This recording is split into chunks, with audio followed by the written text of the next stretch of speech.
Purchase new wiper blades from O'Reilly Auto Parts today and we'll install them for free. See better and drive safer with O'Reilly Auto Parts. Auto Parts. The Two-Footed Podcast is brought to you by EPLindex.com and our presenting sponsor, Liberty Shield. Liberty Shield is a VPN provider. A virtual privacy network allows you to go online, change your location, access things you're geo-blocked from, while keeping your data safe. So, as an example, if you are a UK expat and want access to BBC iPlayer to watch Match of the Day or ITV Hub or all four, but you get that message that says this content is not available in your location, a Liberty Shield VPN gets you around that block, allows you to watch whatever you want on those services while also keeping your data safe. And it goes further than that. It allows you to open up Netflix's entire library by just changing your IP address. Liberty Shield is the #1 rated VPN provider on Trustpilot with 5-star ratings across the board. So go to libertyshield.com right now, use the code EPL25 and get either the hardware package or the software package. The hardware package is a router that you plug into your existing router, and any item you want to change the IP address on, be it your phone or your television, you connect that to the new Liberty Shield router. All other items can remain connected to your existing router. There's also a software package, which is instantly downloadable to your device, and you can get using straight away. Again, libertyshield.com, EPL25 for 25% off at checkout. We're also brought to you by Home of Hopcroft, a giftware and homeware company located in Scotland but shipping worldwide. Check out homeofhopcroft.co.uk and do check out the EPL Index and Anfield Index shops, which you'll find on Etsy. Use the codes EPL10 or RED10 for 10% off at checkout. And lastly, do remember to check out A Tad Predictable, hosted by Tadiwa. That podcast is on this feed before every Premier League match week. And then the EPL Roundtable, hosted by Kevin DeVries, on its own EPL Roundtable feed. So just search EPL Roundtable in your podcast device. And that's out after every match week. Now, on with the show.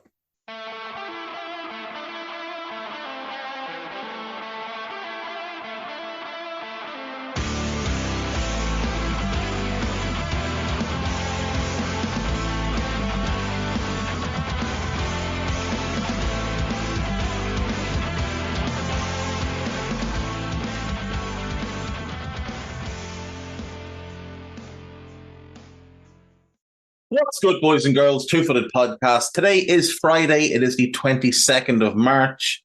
I have returned. I have paid less than no attention to what's gone on in the last few days, so I don't really have a whole lot to go over. I don't want to talk about international football because, frankly, I just don't care enough about international football. I don't want to talk about the Robinho news or the Dani Alves news because, frankly, they're just both horrendous human beings.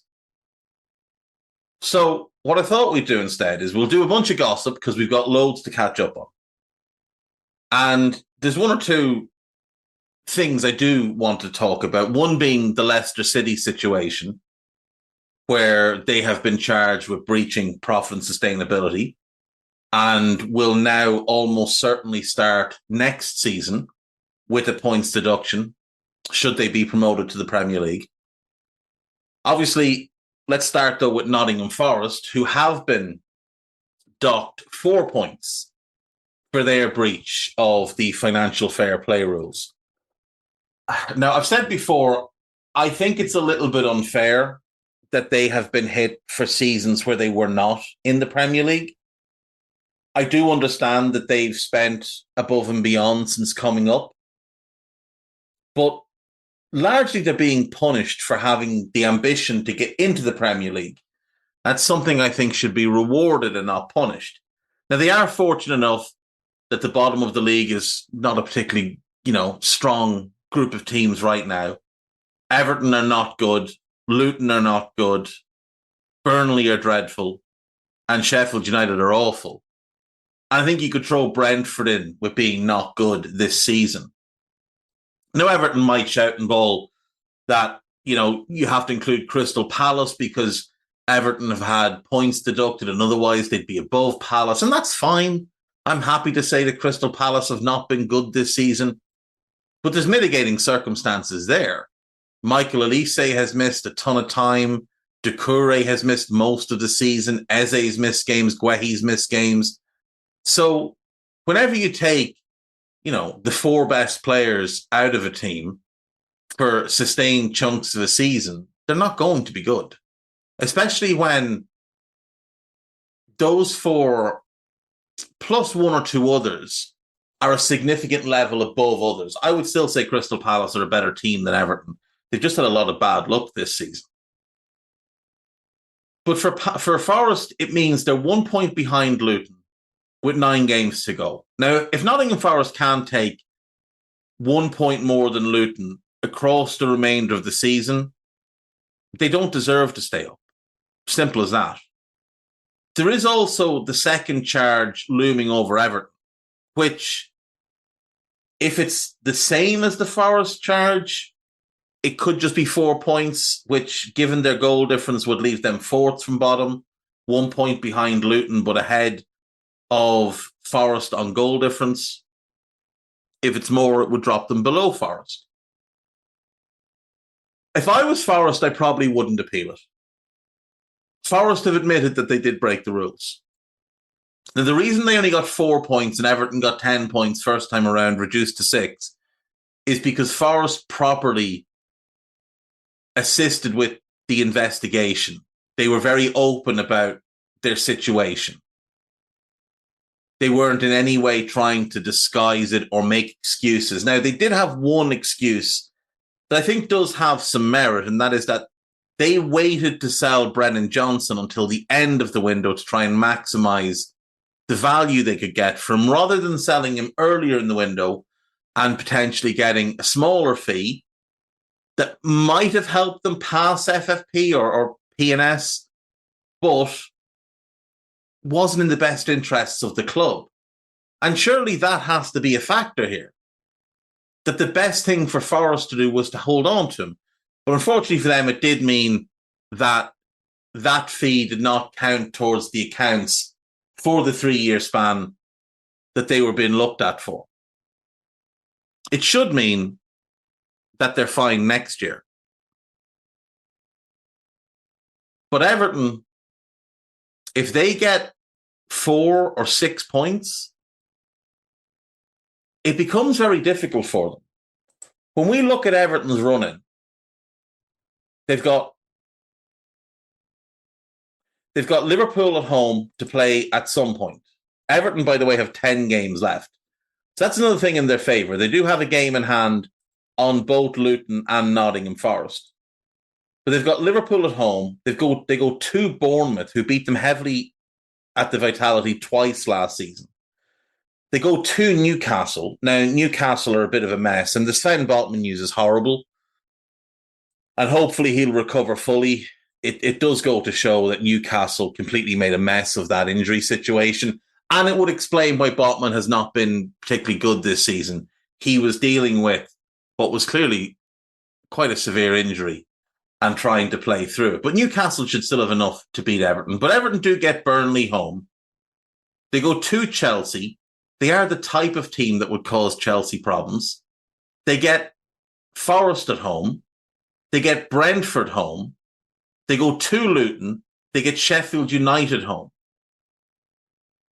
So from Burnley, Forest, Brentford and Sheffield United, they should win 3 of them. Or 2 and a draw, 2 and 2 draws, whatever. You should be looking at 7 to 9 points minimum from those 4 games. You should be looking to get something at Luton. You do that, you'll probably be okay, even with the deduction. Because when we look at these other teams in here, actually, just to finish that off, after Sheffield United, they go to Arsenal. That's only relevant if they need something or if Arsenal are still in the title race. Otherwise, that game could be a non-event. Luton have Spurs away, Arsenal away, Bournemouth home, City away. The Bournemouth game there is obviously the one that they'll look to target for points. But they do get Brentford home.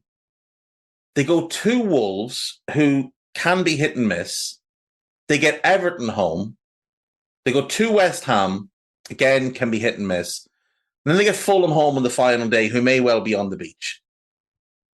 But I don't see enough points there for Luton to survive, if I'm being completely honest. I kind of look at that as they might take 8 more points. And 8 more points would get them to 30. If Everton get to 30, which if they get a 4-point deduction means 3 wins gets them to 30, they've got a better goal difference than Luton, and you'd factor that they'll take a better goal difference to the end of the season. Forest have Palace home. That should be a win. Fulham home. Again, that's a game I think they should target to win. Spurs away. Wolves home. Everton away. That's huge. A point there is massive for Forest. Then they get City home. They will lose. But their last 3 games are in one way favourable, but in another way, they're really tricky. They go to Sheffield United, who'll probably be down by then and just playing for pride. And we've seen Sheffield United at times look like a decent team. It's just that tends to be half a game. But if they were to go 2-0 up on Forest at half time, that's a long road back for a team that doesn't score a ton of goals. Then they get Chelsea home, second last game. Again, it's a winnable game, but not one you'd expect them to win. And final day, they go to Burnley. Now, you would say, okay, well, having Sheffield United away and Burnley away in the last 2 games of the season is favourable. Yeah, but would they maybe be better playing teams that they don't walk in expecting to win? Because we've seen so much complacency from them and other teams over the past 28, 29 games. Not just these teams at the bottom, teams all over the league. Look how many shock results we've had in the Premier League this season. Like even just this past weekend, we had some, like Burnley beating Brentford. Did anyone expect that? Did anyone expect Fulham to put 3 past Spurs?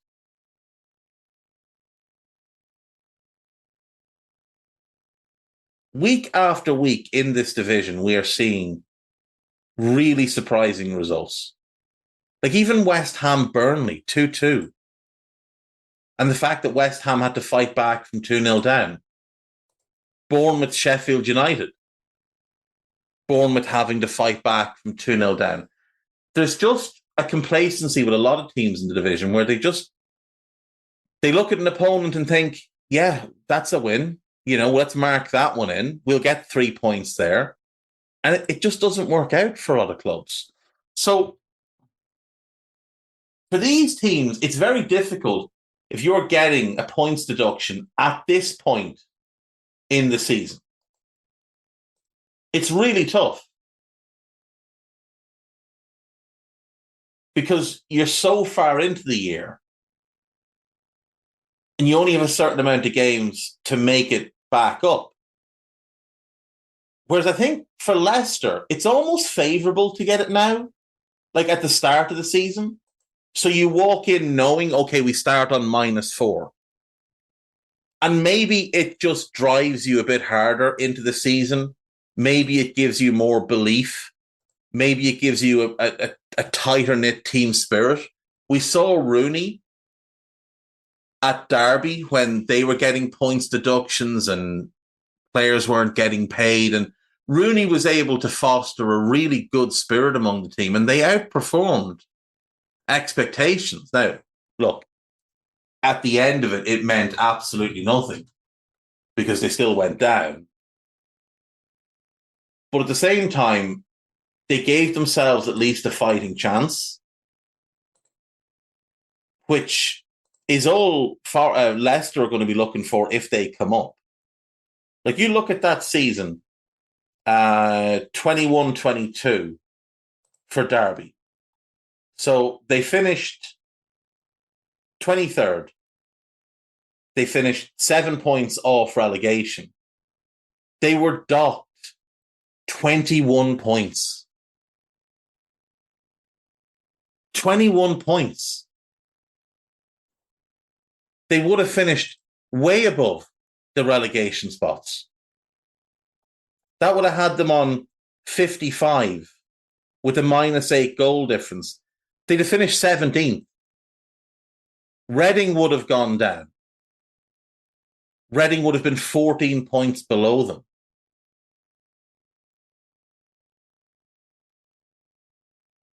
And that was not a good Derby team. Not at all. Like, they had no business taking 55 points from that season. But they did, because Rooney was able to make it an us against the world, everybody wants us gone type of thing. And maybe for Leicester, if they come up, they can take a similar approach. So Leicester have been punished, I assume, for 2021 into 2020, 21, 21, 22, and 22, 23. Their last 3 years in the Premier League. So if we look at what they did, the big issue for them is wages. Because in the summer of 2020, they sold Ben Chilwell for 50 million. And they signed Timothy Castagne and Wesley Fofana for about 51 million and brought in Cengiz Under on loan. The following year,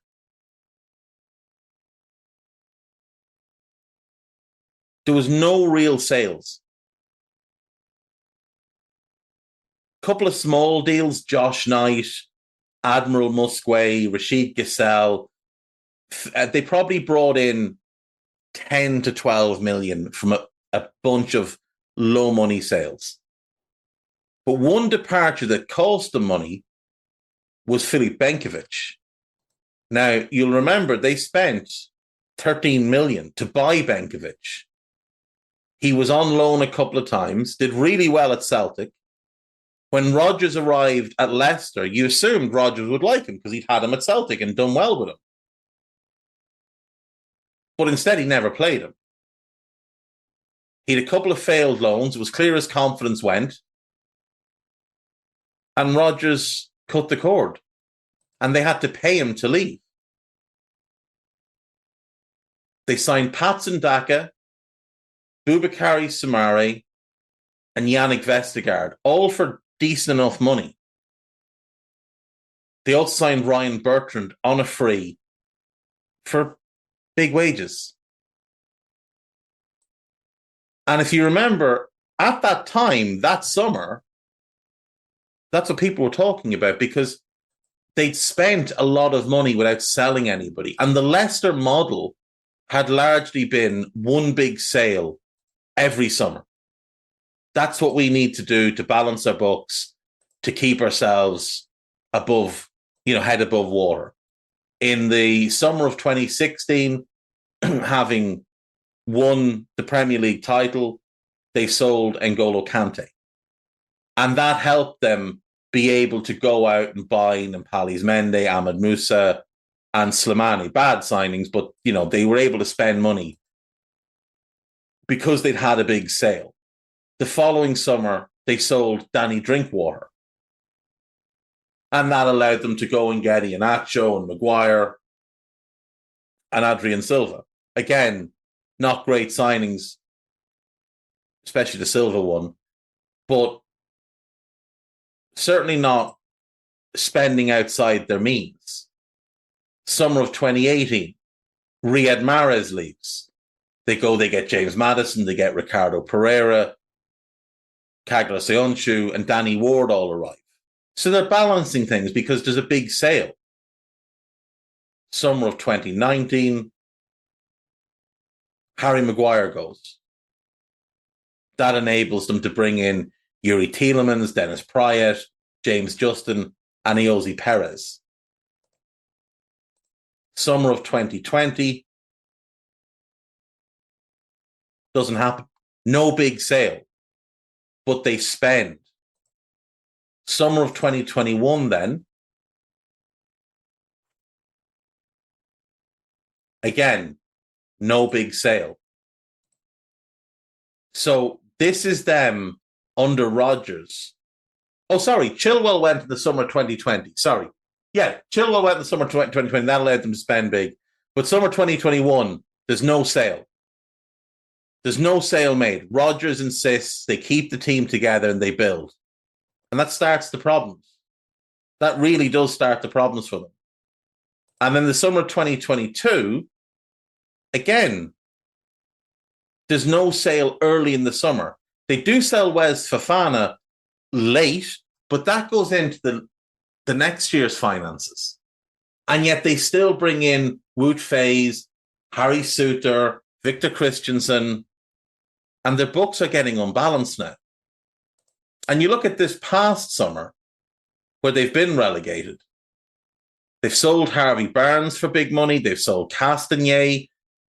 They sold James Maddison for big money. They lost a lot of big earners because Amartey left, Bertrand left, Evans left, Nampali's Mendy left, Ayoze Perez left, Kaglo Soyuncu left, and Yuri Tielemans left. The problem is Yuri Tielemans went for free, Soyuncu went for free, Perez went for free, Mendy went for free, and Evans went for free, as did Bertrand, obviously. But they'd spent 25 million to bring in Perez, 20 million on Soyuncu, 40 million on Yuri Tielemans. And they're not a club that could really afford to be letting players leave for free, having spent big money on them. In the summer, they bring in Mavididi, they bring in Hermanson, Connor Cody, Harry Winks, Tom Cannon. They bring in Callum Doyle and Kasadai on loan, Agun on loan, Fatawa on loan. And they're spending to try and come back up. And they can spend because they've sold Maddison, because they've sold Barnes. The problem is they weren't balancing the books from the previous years. They really, this past summer, would have needed a huge profit, and it just wasn't there. So now they face going into next season with a points deduction, as potentially do Leeds. So Leeds are in a similar boat, obviously got relegated with Leicester, didn't have nearly as long in the Premier League or the success in the Premier League that Leicester had, but they did spend quite a bit while they were up. They also spent quite a bit to get up. So if we look back at Leeds for last season, the 22-23 year, again, there's just, they did have the two big sales, obviously. Phillips and Rafinha both left. That brought in a lot of money. They signed Aronson, Christensen, Roca, Adams, Sinistera, Nonto, Vober, Reuter. All of them came in over the course of that final year. That wiped out the money they'd brought in. They also signed Weston McKennie on loan, and he was on big wages. In 21-22, there isn't really a sale there, but there is spending. 25 million on Daniel James, 11 million on Jack Harrison, 13 million on Junior Firpo. It's a lot of money going out with nothing coming in. The previous year, the first year in the Premier League, again, you look at the sales, there isn't really a sale.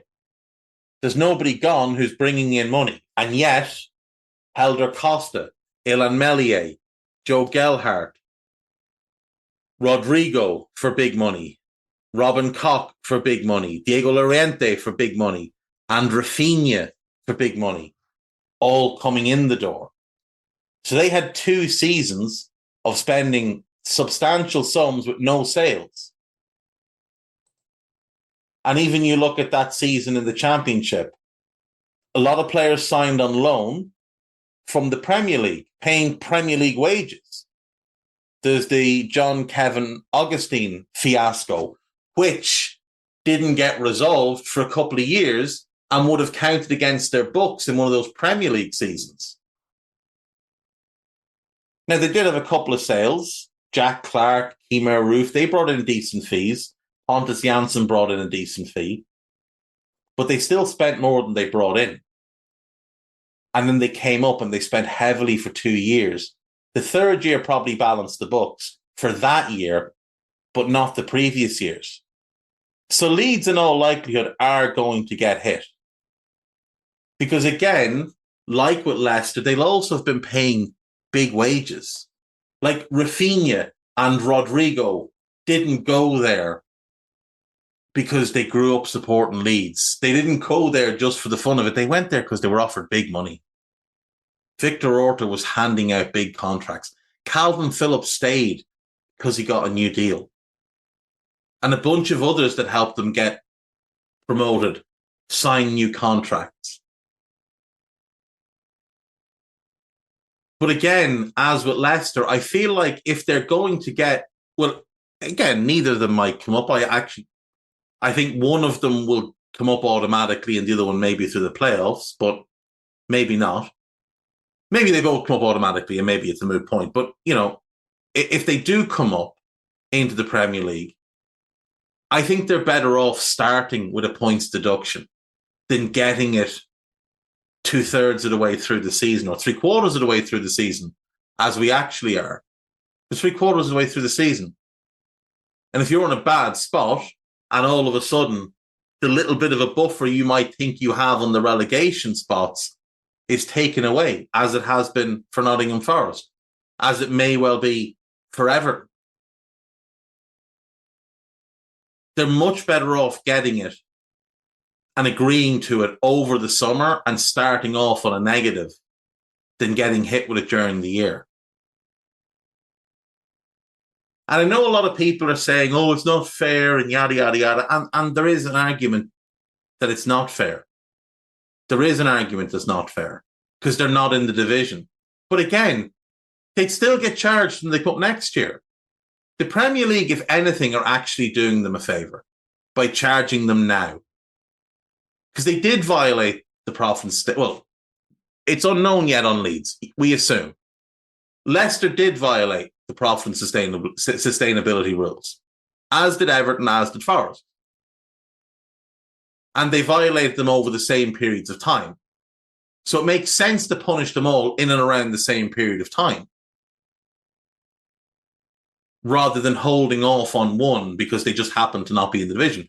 Now, my assumption is that if Leicester don't come up, they wouldn't get a points deduction for next season. They get it the following year if they come up. It'll be held until they're a Premier League team.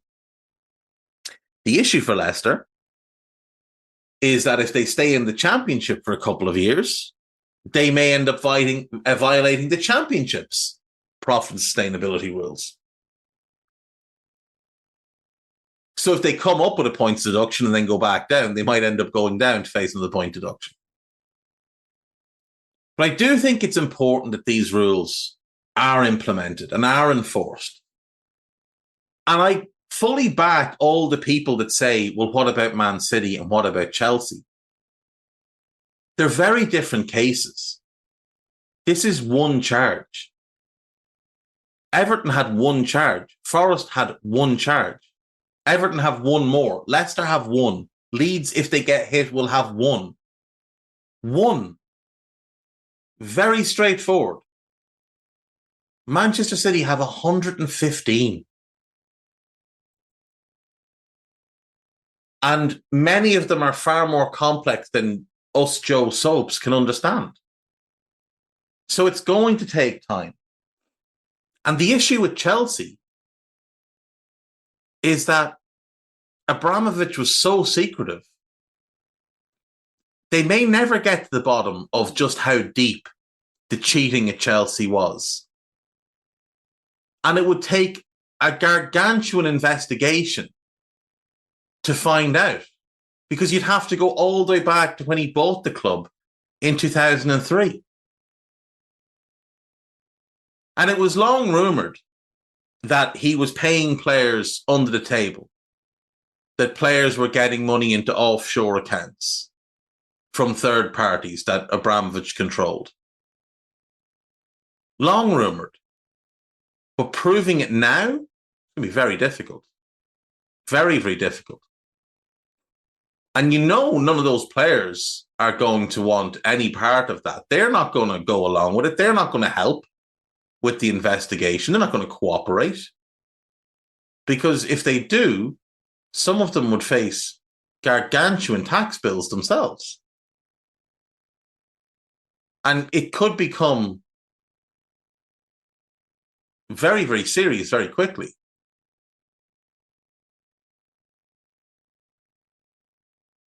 But there's no question that Abramovich was fiddling the books at Chelsea. Everybody knows he was. But at the same time, the one thing I would say is Chelsea were always open about the fact that they were losing money every year. Always open about it. They weren't like City. They weren't pretending to be the most profitable club in the world or any of that nonsense. The Chelsea thing is going to be really hard. Really hard to investigate, really hard to prove. The City thing has been investigated to a point. 2018. Now they have to prove it. And City have to disprove it. And then they're probably going to have to investigate them again from 2018 onwards. Because the cheating would not have stopped in 2018. That's just when the investigation began. But the City case is gargantuan. And it's something that could, like, we all watched what happened in Italian football with Calciopoli. And we watched clubs get relegated. Juventus. We watched titles being stripped from Juventus. We watched Fiorentina and Milan have points taken off them. I think Lazio as well. And obviously Juventus relegated. That would pale in comparison to what could happen to City. It really could. Like, City could be faced with the potential of no longer being in the Football League. All of those titles vacated. All of it for nothing, really. This 15 years under this ownership, or 16 years, I think it is this year, could all end up being for nothing. And their fans will say they don't care because they got to experience it and nobody can take it off them. That's fine. That is fine. But likewise, it just adds to other fans' ability to just dismiss what City have done. And if they're found guilty on, even half of the charges, it's certainly relegation. But the issue is, where do they go if the Premier League relegates them? Do the Premier League say, well, we're going to relegate City, but we'll keep the team that finished 18th and just put them in the Championship? That makes it easy for City. That's an easy road back. But it's at least that. It's at least that. It will always cast huge amounts of doubt on what they've done and what they've achieved. Whereas for a Leicester City team that have won an FA Cup recently and, won a league title and been in Europe and came close to top four a couple of years, their case in no way degrades what they achieved. Because it's just a simple case of profit and sustainability violation. It's one charge. For City, it's the potential downfall of that club. It really is. And that's why it's going to take longer. And it's why other fan bases shouldn't be bringing them up. The longer it goes, in my opinion, the worse it is for City. Because the longer it goes, the longer the Premier League have to build their case. Now, City might, City fans might sing and dance. They've got Lord Panic and He's the best of the best, and that's fine. Fair enough. Maybe he is, but you know, he can't work miracles. As the Premier League have the evidence that they think they have, it doesn't really matter what he has. But for Everton, for Forest, for Leicester, and potentially for Leeds, it is much more straightforward. And for Leicester and potentially Leeds, it's much more beneficial to have it happen now than to have it happen this time next year. Much more beneficial. Right, we'll go to break. We'll be back after this. Right, welcome back. So, said earlier on, didn't want to talk about Alves, didn't want to talk about Robinho, dreadful set of lads. But one player I do want to talk about is someone I've mentioned before in the context that I was a little surprised that his career didn't turn out better. But he's had a long career. And now, because of an article I read on the BBC website, I feel like I now understand. And I want to share the article. But the player is Greg Holford, who came through the Colchester Academy, made his debut in 2002, and is still playing 22 years later. He's now playing for #United, which is a non-league club. For those that don't know, it's owned by Spencer Carmichael Brown, who is Spencer FC on YouTube. People might have seen his videos. Holford has played for Colchester, Braintree Town, Aylesbury United. They were loans. Reading, Sunderland, loans to Charlton and Sheffield United. Wolves, a loan to Portsmouth, a permanent move to Portsmouth. Nottingham Forest, a loan to Brighton. Rotherham, a loan to Birmingham. Cardiff City, Aberdeen, Southend, Waterford Town, Billericay Town, and now #United. He made 4 appearances for England's under-20 team.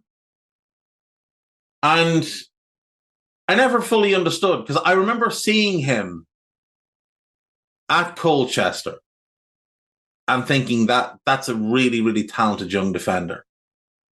Someone that will go on and have a long career at the Premier League level. Centre-back or right-back, big, strong, quick, decent on the ball. He just felt like a player that was going to have a good Premier League career. It reminded me a lot of Martin Kelly. That's the player I compare him to. Now, he's older than Kelly, so I'm not saying. That's who I would compare him to, is Martin Kelly. Similar type. Build, style, attributes, the whole shebang. And when Reading signed him for 2.5 or £3 million, it was expected that, he was going to play there for a couple of years and then he'd move on to a top club. And he did go to Sunderland, and I remember reading Roy Keane not having much good to say about him, and I always wondered what it was. Because, look, if you're problematic, clubs don't keep giving you opportunities the way he's had loads of clubs sign him over the years. And loads of his managers have spoken very highly of him. So there's an article today by Nick Ransom on the BBC website. Excuse me, it was actually published yesterday. I read it this morning. So I'm going to read the article. Colchester United, Nottingham Forest, Wolves, Cardiff, England under-20s. Right back, central midfielder, winger, striker. Greg Holford has appeared for 20 teams in his playing career and has played in nearly every position on the pitch. His boyhood obsession for the game led to him turning professional. But in some ways, that was the easy bit. Finding his place in football became the ultimate challenge. During Holford's 18-month stint with Rotherham between 2015 and 2017, his son was diagnosed as autistic. Many autistic people see themselves not as disabled, but differently wired, with different behavioural traits to the majority. My son was diagnosed when he was 6, says Holford. It got me thinking. I was exactly the same as him at that age. So I wanted to go and discover who I really was, and that's what I did. I always knew I was different. I just didn't know how or why. But I'm glad this has happened, and I can only say thank you to my son for that. It was at his next club, a Cardiff City side, chasing promotion from the Championship, that Halford shared his own autistic diagnosis with manager Neil Warnock and captain Sean Morrison. And just to pause there, this would have been between 2017 and 2018. That's when he was at Cardiff. It was a relief, Halford says. I knew Neil would be fine with it and he wouldn't treat me any differently, and he didn't. We'd had a relationship for 2.5 years and that didn't affect anything. When it came to Sean, the captain, I felt comfortable because we spent a lot of time together in and out of football, and he was a type of person that I could trust if I wanted him to keep it to himself. It was nice that I was finally able to open up about something that was so close to me, and there weren't any consequences towards it. That's ideally what I wanted in the first place. Even if I did know earlier in my career, I wouldn't have told anybody. To his relief, Halford got the timing right.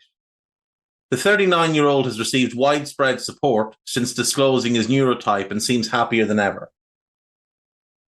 Halford started his career at Colchester in the early 2000s, rising through the youth academy to help the first team get promoted to the Championship. During a 5-year spell close to his hometown of Chelmsford, Halford found the structure and routine autistic people love. His Premier League break came at Reading, becoming the record signing in January 2007. However, a first transfer was always going to be tricky. It was the first move to Reading where I'd finished training and I'd literally go home after that. I didn't want to go into the cafeteria. I didn't want to have lunch. I didn't want to chat with people. Ultimately, that was the reason I was sold from Reading, because they told me I didn't fit in personality-wise, which was tough. But it was something I learned from. Reading's then director of football, Nicky Hammond, said at the time that Halford hadn't made the impact he and the club would have liked, and that players do move on quickly if it's felt the fit isn't quite right. This is absolutely no reflection on Greg as a person or player, and he has been a very good professional, and he has been a very good professional in his short time with us. So that's what Hammond said at the time. So again, nothing negative being said about him. In a new statement, Reading told BBC Sport that Halford was joined at one of the most successful times in the club's history, and that not all of the players in the squad got as much game time as they would have wanted. We are proud of and are grateful for the contributions Greg made in a short time with the club, and we've always wished him well in his career. The club is fully committed to being as inclusive as possible and has a dedicated safe space at the stadium for neurodivergent supporters run in association with a local charity. Determined to improve his social skills at new club Sunderland, Halford pushed himself out of his comfort zone. I made a conscientious decision to go into the cafeteria after training, try and sit down and have conversations with people, he says. I had a bit of anxiety with it, but it built me as a person. I've always said any mistakes I make are what I want to do to grow as a person. Perhaps the biggest of those mistakes came in Halford's first meeting with his new manager, Roy Keane. Halford was told by his agent to ask Keane which other players might be coming to the Stadium of Light during the transfer window. Halford posed a question. Keane didn't take too kindly to it. I didn't like the way he sat down, Keane wrote of Halford in his 2014 autobiography. He was crouched. I didn't like him after that. I thought, not for me. Keane has always said he wants players to stand up straight, to sit up straight. That's probably where he found he wasn't liking what he was seeing. After just 9 games, Halford was sent on loan to Charlton. During his career, he's played at almost all the big grounds: Wembley, the Emirates, Old Trafford, Stamford Bridge, the Etihad. The only atmosphere he missed out on was the ferocity of Anfield. At each new club, it was during away trips that he would invariably be faced with an initiation. What would Halford be singing, his new teammates would ponder. We'd be in a hotel, we'd go down for dinner, and then that's when it happens. It wasn't just the players and the staff that were there. It was the staff of the hotel who were serving us dinner and stuff. There were people that I knew even less from outside the football world, which made it difficult. It was the anticipation. I'd get the shakes. Obviously, the more times I paid the fine instead of singing the initiation song, the easier it became. I didn't want to be one of those people that came into a new club and dismissed the traditions of being part of the changing room, but it was something that I felt I had to do. As for people's reactions, nothing was ever really said to my face. Players were probably a bit standoffish at the beginning. Despite the challenges off the field, Halford made 28 appearances in the Premier League and 318 appearances in England's second tier. In 2009, a trademark Halford header took Sheffield United to the Championship playoff final, where they were beaten by Burnley at Wembley. His final championship match was part of a Cardiff side that clinched promotion to the Premier League in 2018. Cardiff was the icing on the cake, he says. Everyone from the chefs to the managers, to the players, to the fans, it had everything you could ever want in a club. And obviously, to top that off, we got promoted.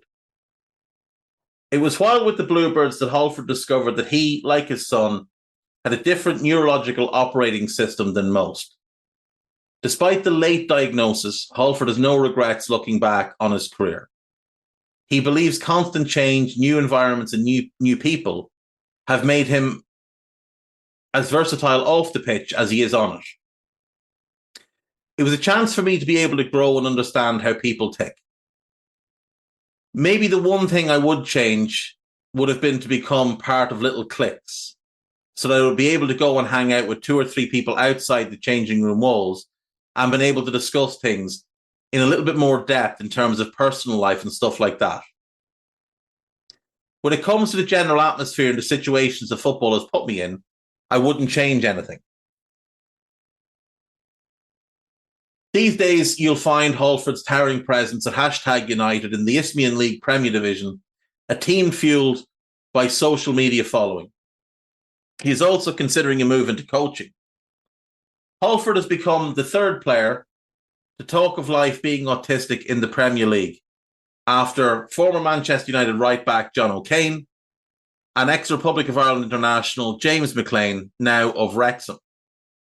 McLean and Halford's stories are representative of so many people in the UK who discovered that they are neurodivergent following a similar revelation about their child. The ADHD, Attention Deficit Hyperactive Disorder Foundation, says 1 in 5 people are neurodivergent, part of a neurological minority. This includes those who are autistic, dyslexic, dyspraxic, or living with ADHD, or in any other way neurodivergent. While Halford is planning to step up advocacy work, teaming with neurodiverse sports Cara McMurtry, he's not going to be conscientiously raising the subject in the training room. It's not something that I bring up. If someone wants to talk to me about it, I'm more than open to talk about it. There aren't many questions about it. Again, we're in the football industry, and the majority of questions I get are about football and my experiences with certain teams or positions or maybe managers. Physical fitness has always been a focus of dressing room discussions, but Halford says at the start of his career, mental fitness was never considered. It was the norm. You got a physical injury and you would get that treated. Now I do find it odd not thinking about my physical and mental health. You have to be mentally right to compete at any level. I'm finding that now, even with all my experience. If I'm not mentally right going into games, you get found out very quickly. It's just as important, if not more so. Halford is desperate to improve perceptions of those who think differently, and just like McLean, is determined to be an inspiring role model for his family. He would like to see his sports priorities be similarly social rather than financial. Football is based on money, and the players are the commodities. Until football stops being a business and is run for human beings, I can't really see it changing much. Despite his frustrations, he aims to change the game from the inside. a lot of transfers, a lot of new houses, a lot of new managers. Halford is now part of football's most exclusive club, one of sport's rare neurodivergent advocates. I thought I hadn't heard. I didn't know. I didn't know if he'd made it public. I don't know when he made it public. Obviously, he told people back when he was diagnosed in 2017, 2018, he told certain people. But I'd never heard mention of this with regards to him until I read this piece. I'd obviously read about O'Kane, read what he had to say about it, read what James McLean had to say about it. I mean, you factor in some of the things that have been said about James McLean over the years. Some people should be really ashamed of themselves. But I just thought, like, this is something that does need to be spread. And it's something that awareness about needs to be spread. And I think now, maybe we all look at people a little bit differently, you know, in terms of things like mental health, where the world is a lot more understanding, a lot more accepting, especially among men, because for so long there'd always been that idea that men didn't have mental health problems because they didn't have time to, they were too busy to, they were too strong to have mental health problems. Those were things for women. But now men are talking about these things. And now people are talking more and more about things like people being neurodivergent. When you're a kid, when I was a kid, even as a grown-up, I'd often heard people use the term autistic in a derogatory manner towards others, you know? And there was a stigma about it. But now it's great. We're seeing more and more people talk about it, more and more people being accepting of it, more and more realization that there's many different levels, that there's a spectrum, a large spectrum of people who are autistic in different ways, autistic to different degrees. There's the son of a woman who works with my missus is autistic, and he lives a completely full life. He has a job, he has a partner. It doesn't affect him. He knows how he needs to manage it. But 20 years ago, he wouldn't have had a partner, in all likelihood. He wouldn't have had a job. He would have been treated with kid gloves, but he didn't need to be. But that's just how things were. And hopefully with people like Greg Halford being more open, talking about it, raising awareness, hopefully we all become more understanding as a society towards, you know, people that have slightly different wiring. Because not everybody's the same. Not everybody should be the same. And then some people are just a little bit different. But doesn't make them less. And we should never treat them as less. I just wanted to share that story. Right, go to break. See you after this. Right, welcome back. We're going to do 5 days worth of gossip, starting Monday, running through to Friday. Liverpool have joined Arsenal and Manchester United in showing interest in Daniel Malin. No, they haven't. David Moyes is planning a new bid for Harry Maguire in the summer. Wouldn't surprise me.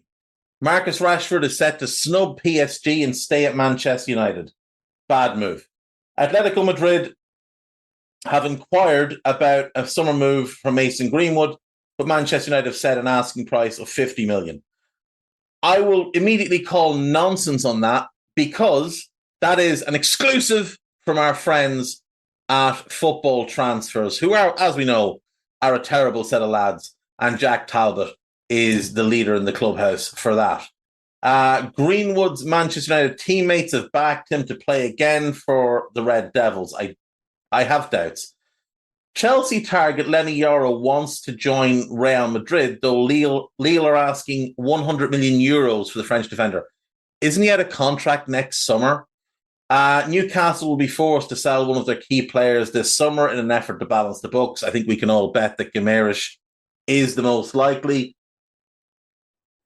They wouldn't make enough profit off Isak. Botman is out injured till towards the end of the year.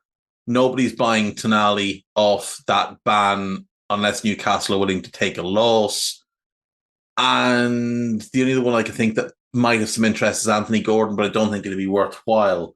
They spent 34 million on Guimaraes. That's probably about 20 million left on the books.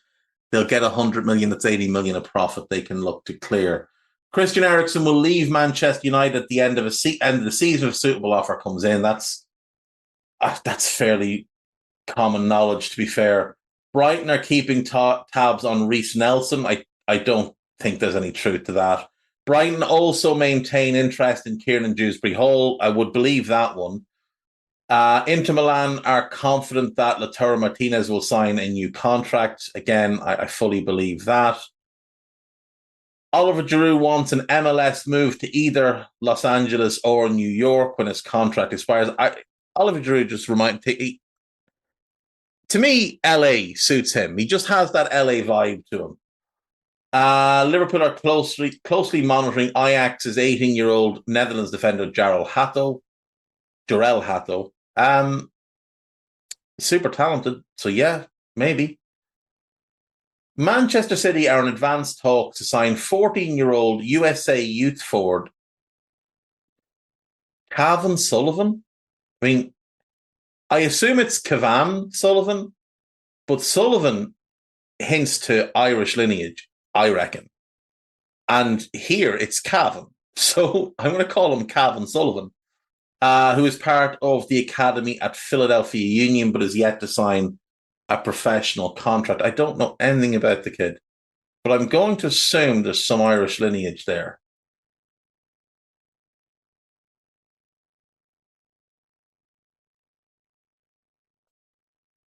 His brother is Quinn Sullivan. So I'm going to guess there is Irish lineage there somewhere.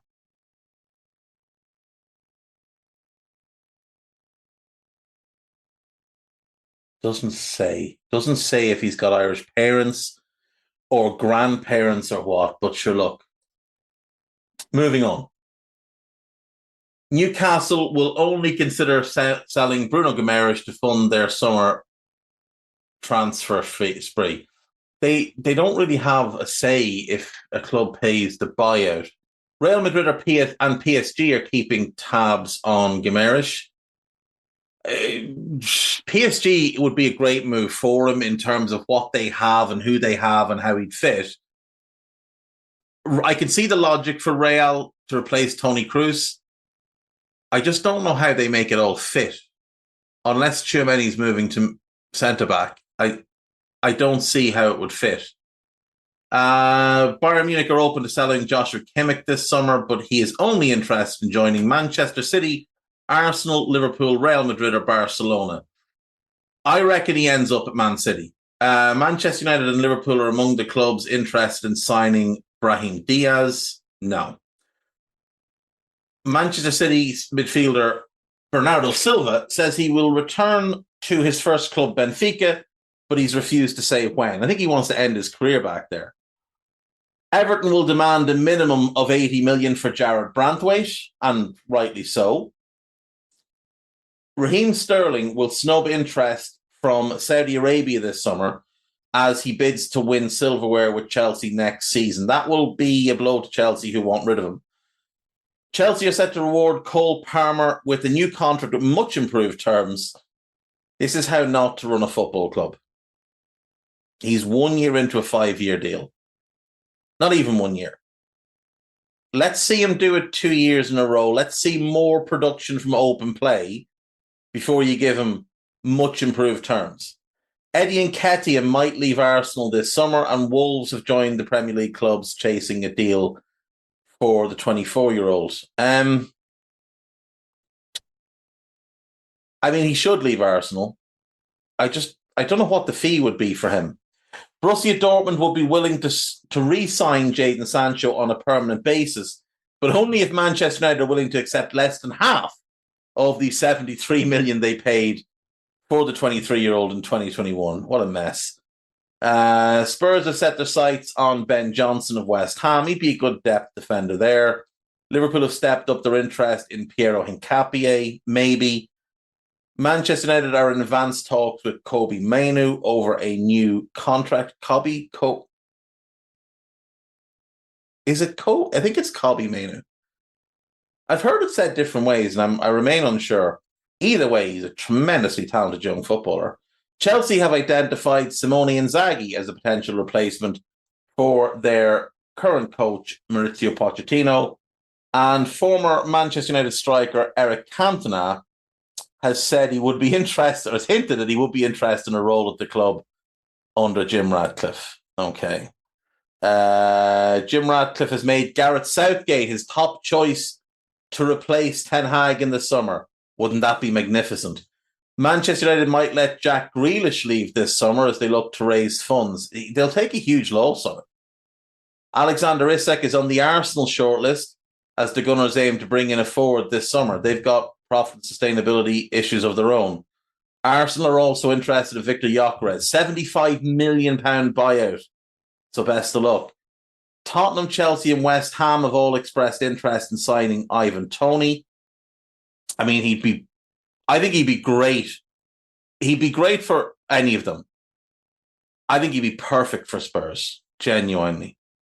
Timo Werner wants Tottenham to activate the option to sign him permanently this summer. Might want to start finishing a few more of the chances, Timo. Eric Ten Hag and Christian Eriksen, yada yada. Former Chelsea recruitment chief Scott McLaughlin is a target for Newcastle to replace Dan Ashworth. He's not a sporting director, though, so it would be asking him to do a role he hasn't done before, which would be a risk. Rangers are willing to accept $15 million for Jack Butland, with interest growing in the Premier League. Now, he's having a really good season. He has bounced back, but Jesus Lord wept. $15 million. They got him for nothing. Everton, Nottingham Forest and West Ham are keeping tabs on Karamoko Dembele, who has impressed this season after joining Blackpool on loan from French club Brest. That kid, for people that remember, was at Celtic as a kid. He's now 21. He's not a kid anymore, but he was at Celtic. And he was being shoved up through the age groups, and at 13 was playing for the under-20 team. He is the youngest player ever in... Is he the youngest or second? He's the youngest or second youngest player in Celtic history. I think he's the youngest. I think he was just gone 16. Signed a pro contract at 15, which is mental. I think he was 16 when he made his debut, but he never quite made the grade at Celtic, purely because of injuries, not because of a lack of talent. He is immensely gifted. He joined Brest on a free, didn't really work out for him, but yeah, seems to have done well at Blackpool. Now, that is League One, so maybe you want to see him do it at a slightly higher level. An appeal by Nottingham Forest against their 4-point deduction could risk the punishment being increased. I think they'd be best just to take it. Forest face having to sell one of their star players by the end of June to avoid another points deduction. The issue they have there is they can only sell to other Premier League clubs by the end of June. And, I mean, Danilo, Murillo, Gibbs White, one of those would have to be the sale. And, I mean, you sell any of them, you've got to replace them. Johan Bakayoko of PSV Eindhoven is attracting interest from Chelsea, Liverpool, Man City and PSG.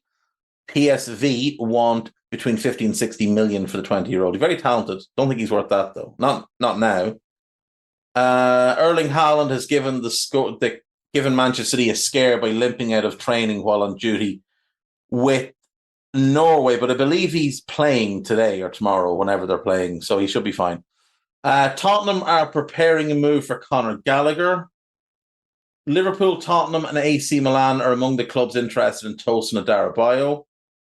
I'd be interested in having him at Liverpool. I think he's very good. Be a great squad player.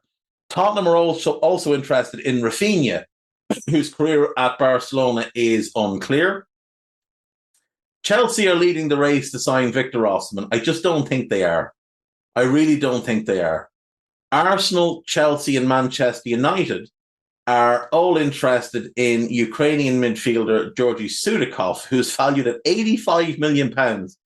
That would be the biggest one. He's a really talented young player, but he's playing in a really shitty Ukrainian league because all the foreign players left. Well, all the good foreign players left. So no, just avoid that move if you're a Premier League club and that's what's being asked. Liverpool, Arsenal, and Chelsea are among the clubs interested in Nottingham Forest defender Murillo. Interesting. Liverpool could make a third attempt to sign Lloyd Kelly. I doubt it. Manchester United's English midfielder, I'm going to call him Cobby, because Cobby, I'm going to go with Cobby. Cobby Mainoo is, I think I've decided on that before and forgotten, is close to signing a new deal with the Red Devils. That's fine.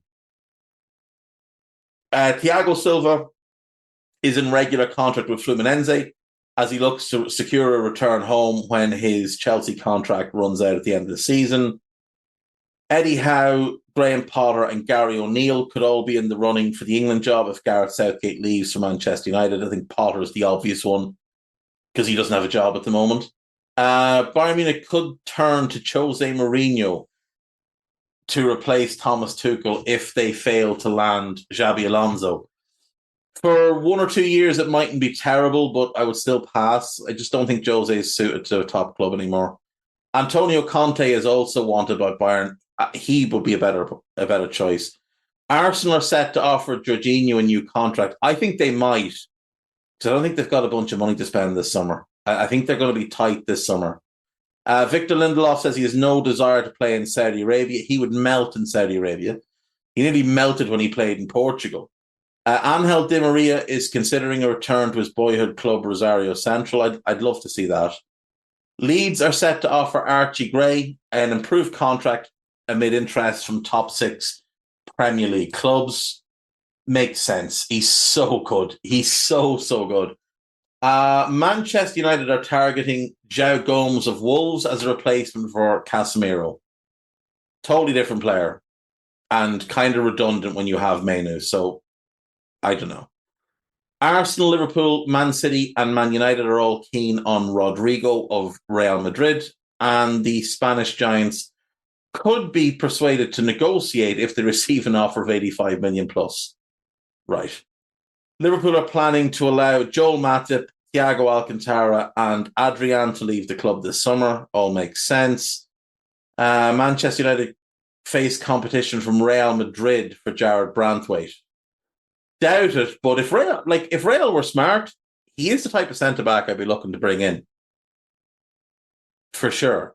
If they had the money to buy him and Yaro, and they still had Militao and Alaba and Rudiger and could develop the 2 youngsters slowly, that would be really smart. Getafe's hopes of signing Mason Greenwood on loan again next season are set to be dashed as Manchester United want a permanent deal.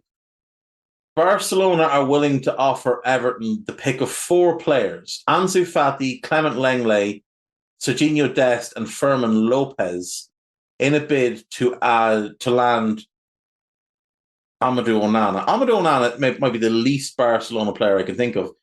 But if Everton were smart, they'd take Fati and Fermin Lopez and just move on.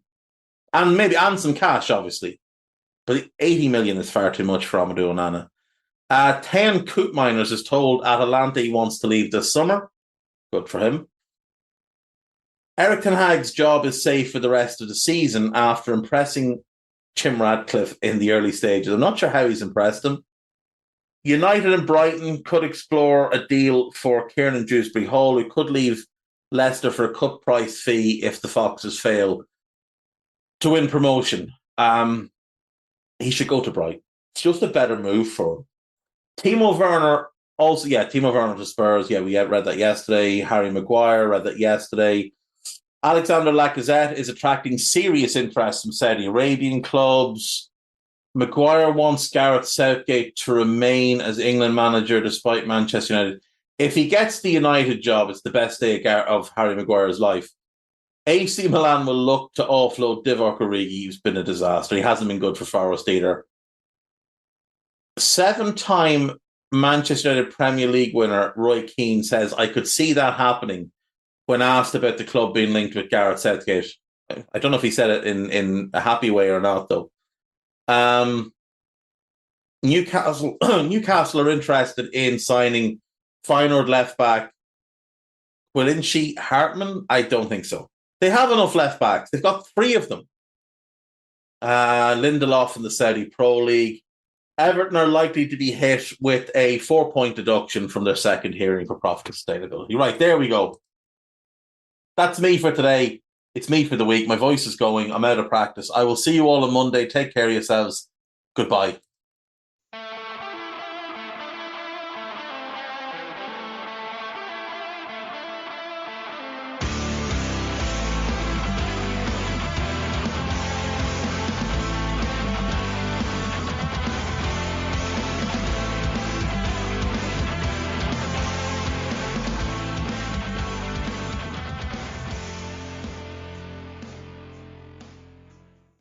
Sports Social Podcast Network.